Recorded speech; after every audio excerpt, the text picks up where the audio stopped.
Yep, we have come to the final day of December 2025, the final day of 2025. In a sense, it's all artificial, right? I mean, a lot of stuff we do in life is artificial. They're human constructs, but they do have uses. So, for instance, I think that looking back on the year, it's a good time to put behind us what no longer serves us and to move into the new year focusing on what does serve us. Reverend Michael Gott's called this live fully, live freely. So let's see what he's got to say about that, shall we? And here we are.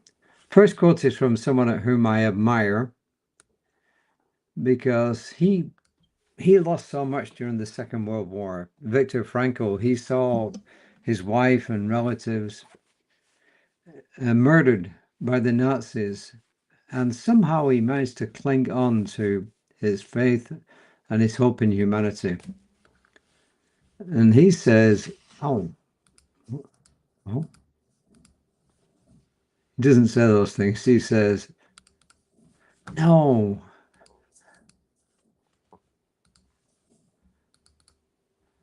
my mouse is not behaving.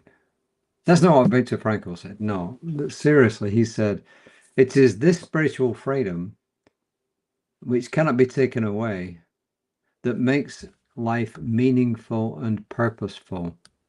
It is this spiritual freedom which cannot be taken away that makes life meaningful and purposeful. Viktor Frankl. And Ernest Holmes simply says, I believe in myself because I believe in God. And that's from this thing called you. In other words, I'm an expression of God. I believe in God, I believe in myself. And this is back to give him his full title for the last day of the year. Reverend Dr. Michael Gott, senior minister at Unity Church in Houston, Texas, and also a Science of Mind minister. So he is a dual minister and a great musician. He says, sometimes I reflect on how much of my life I spent trying to please others or manage how others perceived me. It's so sad. I can feel like I've wasted precious opportunities to experience my own life of abundance and freedom and authenticity. But in another way, I know these difficulties have been an important part of my spiritual journey. Someone once said to me, God is frugal, it wastes nothing. I've come to understand that my struggle has been a perfect part of my becoming. The irritant in the oyster, yes, becomes the pearl.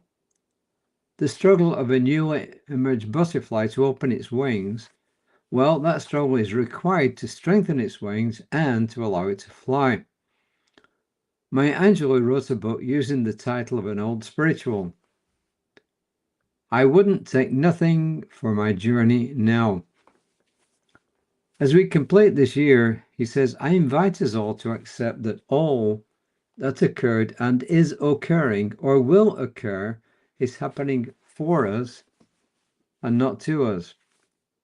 Can we stop resisting what is and integrate it all into the story of our soul's unfolding? True abundance is not the acquisition of material wealth. It is finding we already have what we need to discover and deliver our authentic self to the world, that is. Clinging to past hurts and regrets only keeps us from the exquisite gifts that are here in this moment and in the moments to come. He says, let go, be free, be well.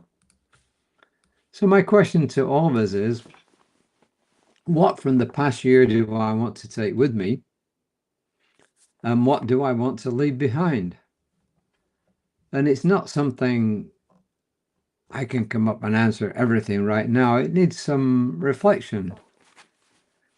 And it requires a little bit of contemplation, maybe a bit of meditation, some quiet time, and maybe even to write it down. I'm not big on journaling. I know journaling is good and I know it's really beneficial, but I've never been a big journaler.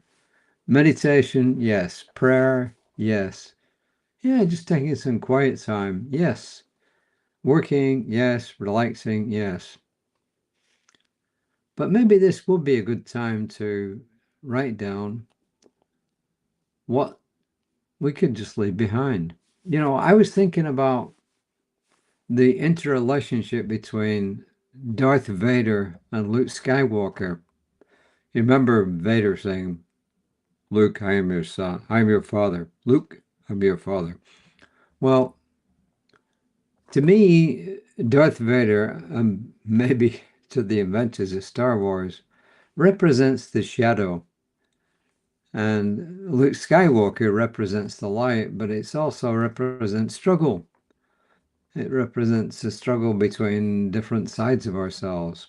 So that's how I look at it. I don't look at it as two complete, one evil, one really good.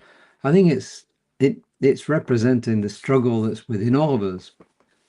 And as we come to the end of this year, I think it's time to at least forgive ourselves for what we have done or not done in the past 12 months that we regret, to just let it go. And if we need to make amends to somebody for that, then let's make amends. Let go and forgive ourselves and move ahead. So those are some of my reflections and thoughts as we come to the end of this year. Here are 300 affirmations from Reverend Michael Gott. No, there's 3 actually. I live in the freedom of spirit. I live in the freedom of spirit. This is kind of lengthy, but it's a good one. I'm open and available to the good that comes my way from expected and unexpected sources. I'm open and available to the good that comes my way from expected and unexpected sources. I think that's always a good one. I have all that I need to do, all that is mine to do. I have all that I need to do, all that is mine to do. So those are my reflections. It being Wednesday, I believe that my colleague practitioner Danielle Johnson will be doing a midweek meditation. And of course, my colleague Reverend Lisa Ryan will be on Creative Life Spiritual Center's Facebook page about 9:15-ish tomorrow morning. I'm guessing it's New Year's Day, but I'm guessing she'll be there about 9:15. And I'm hoping I'll be back here about 5 o'clock tomorrow for the first reading, brand new series from the Science of Mind Daily Guides for 2026. So get used to that number now, 2026. So I'm knowing for each and every one a wonderful year ahead, for health, for wealth, for goodness, for love, for peace, and just for wonder. And I release this word of gratitude into a divine law that always says yes, and so it is.